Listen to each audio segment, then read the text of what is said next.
Well, good afternoon, everyone.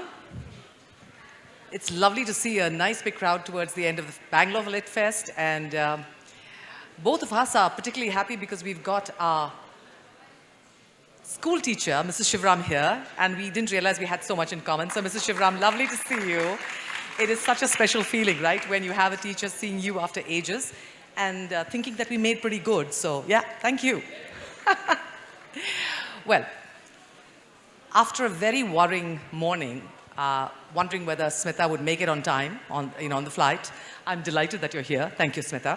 And I also want to, jump straight into the conversation because we have such a short time, and I think it's really critical for us to have some good questions from you. So please keep your eyes on the person with the mic, and I hope the person with the mic is floating around looking important. Stand up and have your question ready because I think Smita and I would love to hear from you. I want to just sort of go back maybe a couple of months and try and put together a few points which I was just thinking, which is I'm wondering whether Smita's other son should elope and get married, and maybe she'll tell you why, because the last time we spoke, she was busy organizing her son's wedding, and it was quite an event. And Smita's just come in from Prague via Zurich, via Delhi. And a big, big happy birthday to your mother, who celebrates 86 years yesterday? 86? 88? Oh my God, okay. So we have lots of celebrations here. Yeah, we are being careful, Shashi, because 1 by 2 means we finish the session faster. Yeah, so that's what they did at the previous session as well. So we'll be out, we'll manage to keep time. So there are lots of wonderful things that Smita and I had conversations about when we first connected a month ago. And one of the things, and that is more close to the subject at hand, on unconscious bias, was how much both of us, coming from different backgrounds, probably don't realize how much privilege we have growing up in forward-looking homes. My parents from 2 different parts of the world, grew up in an army background. All those kind of things you just take for granted. And then you realize when you reach the real world, how many other things that you come across and you may not be conscious of. So when we chatted, I think this concept of unconscious bias is something that we, is my voice echoing? No, it's all right? Okay, thanks. Was something that we actually got into a conversation about, which was an eye-opener for me in many ways, because I realized how much I didn't know and how much one needed to know about this subject. But I want Smita to sort of jump in with you. You are this amazing person who does different things, apart from being a TEDx speaker, an inspirational talker. You're a triathlete, and sneakily I hear also do some stand-up comedy. Huh? Okay, fine. So that's something that I heard that was not correct. But so many different things, and also a person very passionate about this space has given so many talks. In fact, we were chatting about some of her experiences at Prague, where she was at a conference recently, and there's so much to know. My worry is, and another thing which I loved, Smita, was, you're one of those people who've come out of COVID actually stronger, because you come out with this beautiful Stories Seldom Told podcast, and I strongly suggest you listen to them because they are interesting, in-depth, conversational, and definitely an eye-opener. Sometimes good things come out of bad, and this is really one of them. I love the podcast series, and many other things have happened in terms of, the company that she runs, which is Culturalytics and Tharoor Associates. But unconscious bias, let's get back to that, Smita. You're based in London, you've been there for so many years. Why would you sort of be drawn to the subject, and what made you sort of, move on and do so much here? Thank you, Priya. Thanks for the warm introduction.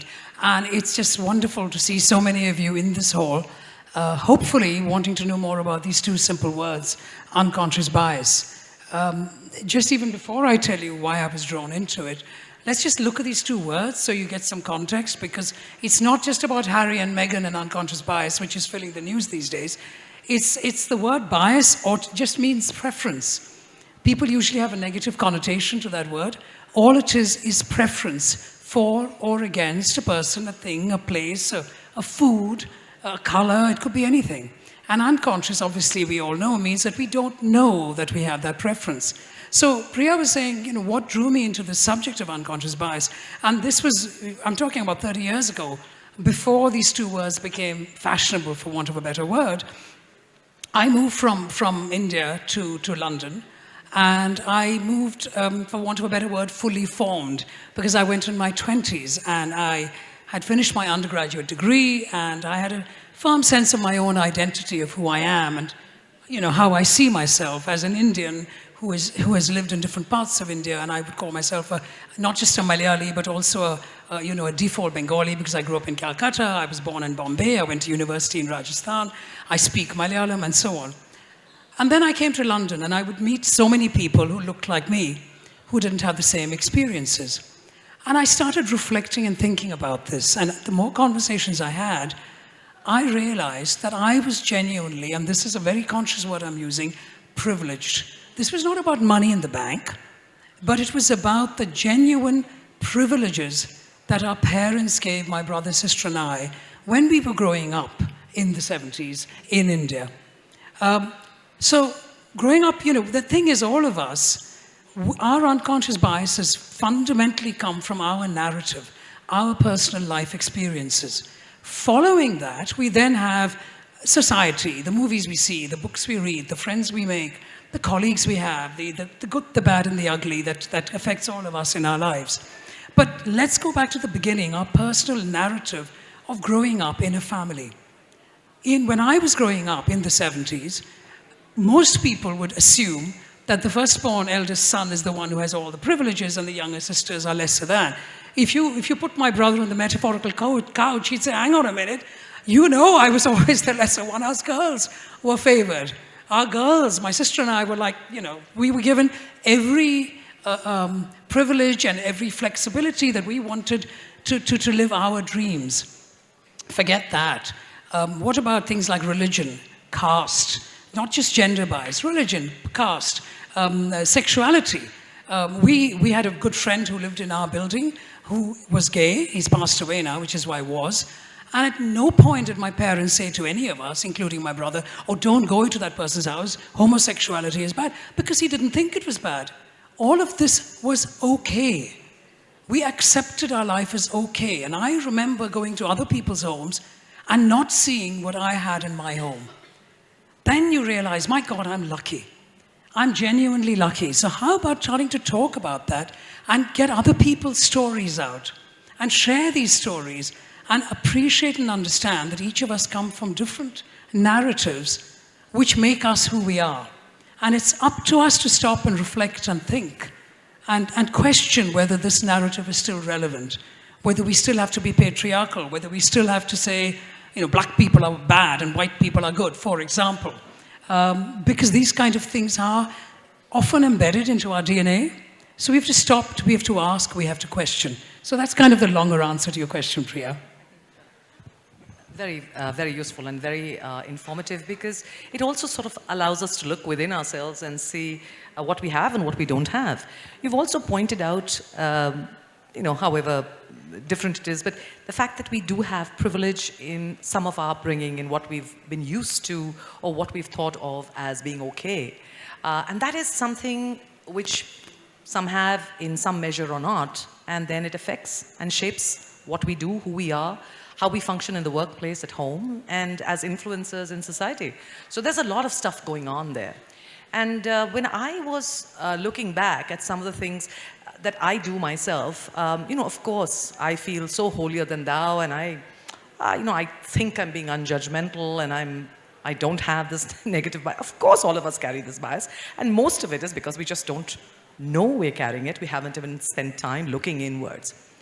I realized that I have some confirmation. I have some positive bias, and I didn't know I was carrying it around.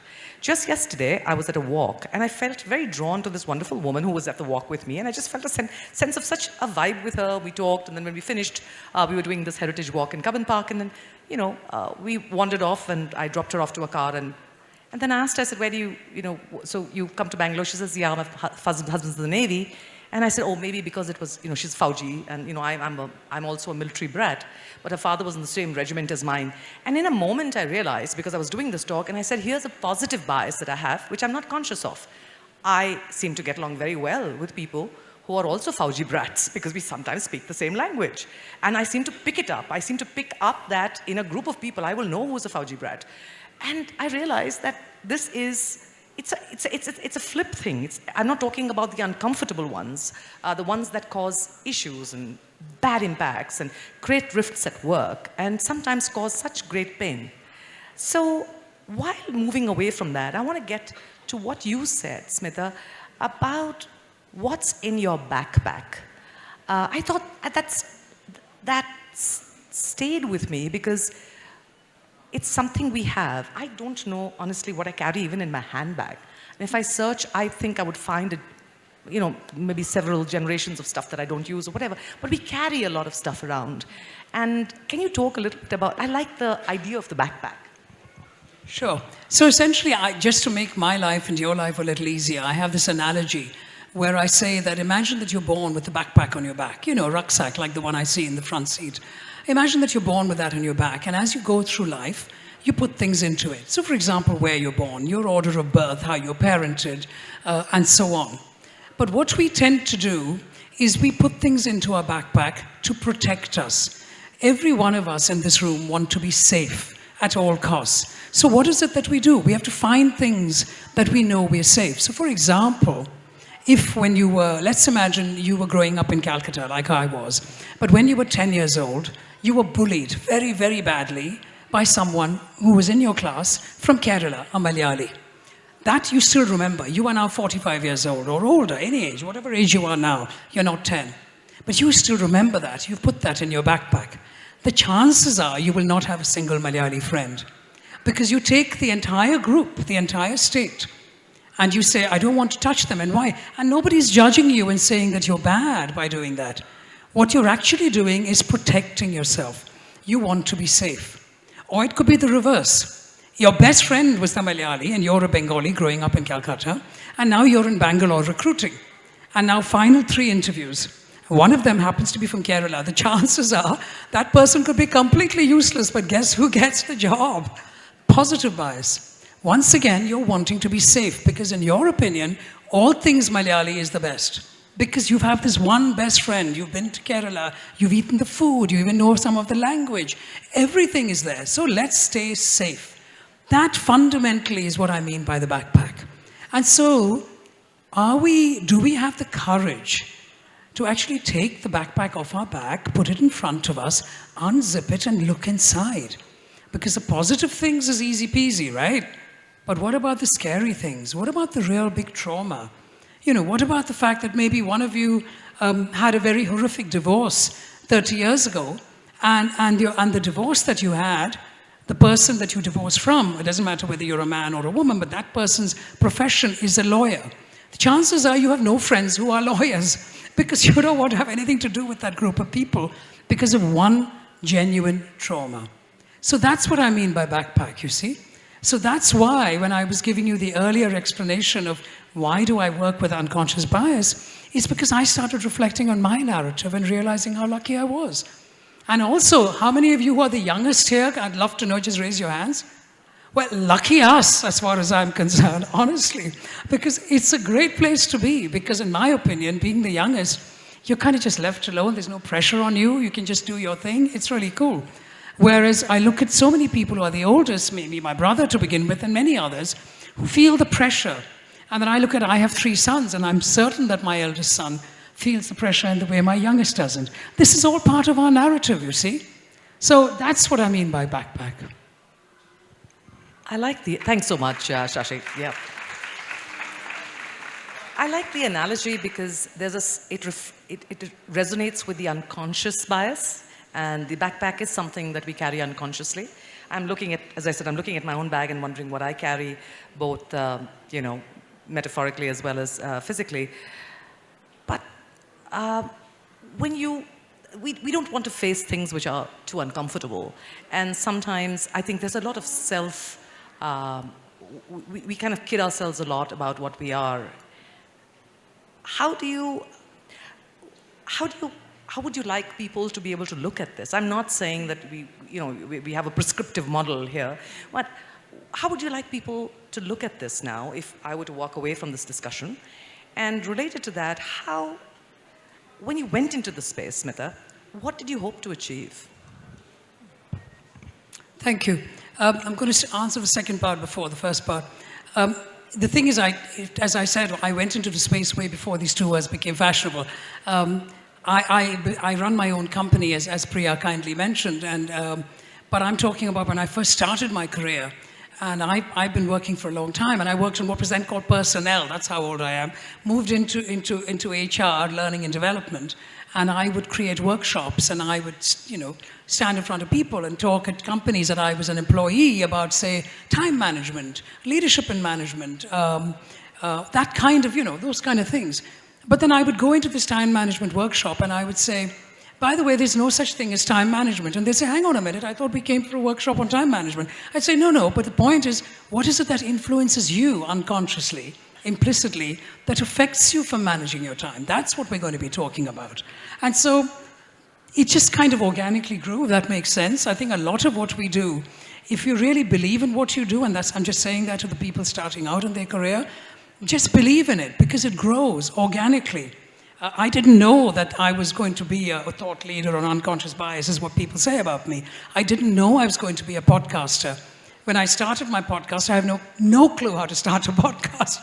But I did, and I'm proud of it, because I love the subject so much and the stories that I've got. But what's the question? Priya is saying, so what are we going to do about it, right? And opening your backpack and looking inside it, and all of us in this room, will continue to have unconscious biases. Please do not think for 1 second that you don't have unconscious biases. You do, I do, we do. That's our life. But some are a bit scary and are really in there only to keep you safe. Leave them there. Don't want to challenge yourself. Stay safe emotionally and stay well.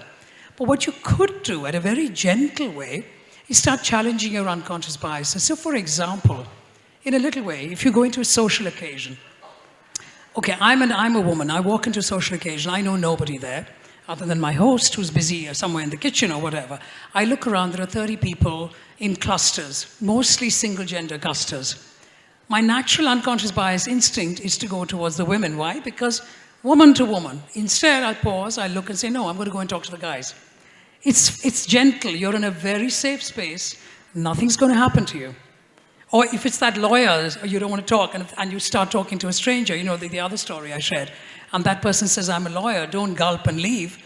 Continue to talk to them, because the chances are they're probably very, very nice. So start learning to challenge yourself and kind of bring yourself up at the simplest of places. I mean, I remember a few years ago, I was in a very serious car accident, both my husband and I.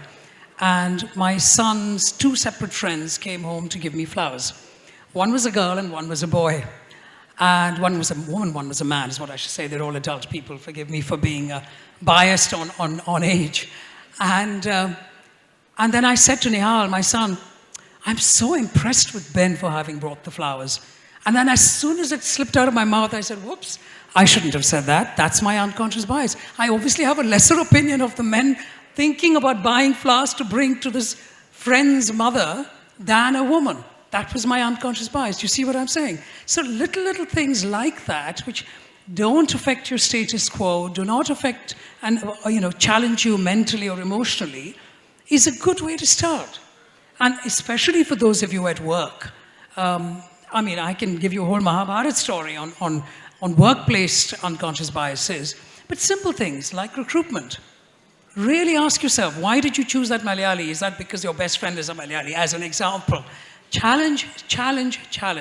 And if you're on a panel of recruitment, talk to your other panelists and say, hey, you know what? After our interviews, can the 3 of us just sat and do a debrief on unconscious biases and see if we had any, which you would have done, I can guarantee, on why we chose X rather than Y. So simple ways of learning to try and manage and challenge your unconscious biases. Thank you so much, Smita. I think that was, One way or the other, I think we're all going to go back with just a few more thoughts about what we carry and how we want to deal with it. But it happens every single day. I would have loved to go a little bit more into the, the issue of women's empowerment. That's an area that particularly appeals to me, and I really, really would like you to do that. But I'm conscious of the time that we'd like to have some questions coming in. And yes, we're going to have questions, and I'm going to make sure whoever has questions, please stand and keep your eye on the person with the mic. We're sharing one. I'm not giving mine to you. I'm not giving up. I'm just telling you that now. So, no, but I want to ask, yes, so we've got people who are standing up, and the lady in the middle, I happen to know her, so she's going to get the first question. But the mic, that's up to you. I can't do all your work. Yeah. Thank you for calling it out. Hello. Monira, they caught me on that. No, hang on. I haven't finished. So just give me a question. Hold on for a second. Before you start, I just have a quick question for her, which is my bias, because I'm the moderator and I want to take the time. But, I'm just going to be contrarian and ask you, this whole thing of being conscious of what you say and how you think is making for, I'm being contrarian, I agree with you, but I want to say this, making for a more vanilla, more homogenized, kind of flatter society where we're so conscious of what we say or do or think. So is that something that's taken away from our daily lives or how we appreciate or enjoy things?